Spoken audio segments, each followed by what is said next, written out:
বর্তমানে channel topper হবার সাথে ইতিমধ্যে একবার বেঙ্গল টপার হয়েছে কথা। জমে উঠেছে ধারাবাহিকটি। বলা বাহুল্য, যেভাবে শেষ থেকে প্রথমে এসে গেছে কথা, সেটা প্রমাণ করছে ধারাবাহিকের গল্প বেশ পছন্দ করছে দর্শক। সাহেব এবং সুস্মিতার কেমিস্ট্রি জমে ক্ষীর। কিন্তু এত কিছু ভালো হবার মাঝে কথা দর্শকের জন্য একের পর এক মন খারাপের খবর সামনে আসছে। একাধিক তারকারা চিরদিনের জন্য ধারাবাহিকটি ছেড়ে দিচ্ছেন। তাদেরকে আর দেখা যাবে না গল্পে।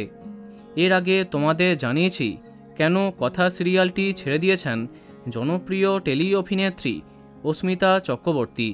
সেই ভিডিও আই বাটনে পেয়ে যাবে। এবার ধারাবাহিক থেকে বাদ গেলেন অভিনেতা দেবনাথ চ্যাটার্জি। ধারাবাহিকে দেখা যাচ্ছে মারা যাচ্ছে কথার মামা। সম্প্রতি সামাজিক মাধ্যমে এই পোস্টে তিনি মনের ভাব ব্যক্ত করেছেন। তার কথায়, আমার গল্পটি ফুরলো, নোটে গাছটি মুড়লো।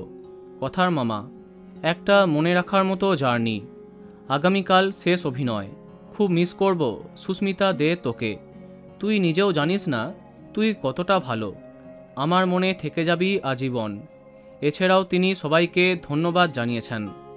তবে মন খারাপের খবর এখানেই শেষ নয়।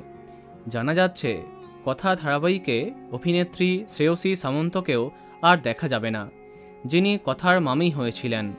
বোঝাই যাচ্ছে কথা ধারাবাহিক থেকে একে একে বাদ পড়ছেন অনেকে।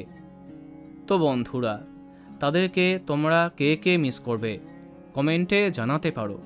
ভিডিওটি লাইক এবং শেয়ার করো। এই রকম আরও অনেক ভিডিও পেতে সাবস্ক্রাইব করো কারেন্ট পজ। ধন্যবাদ।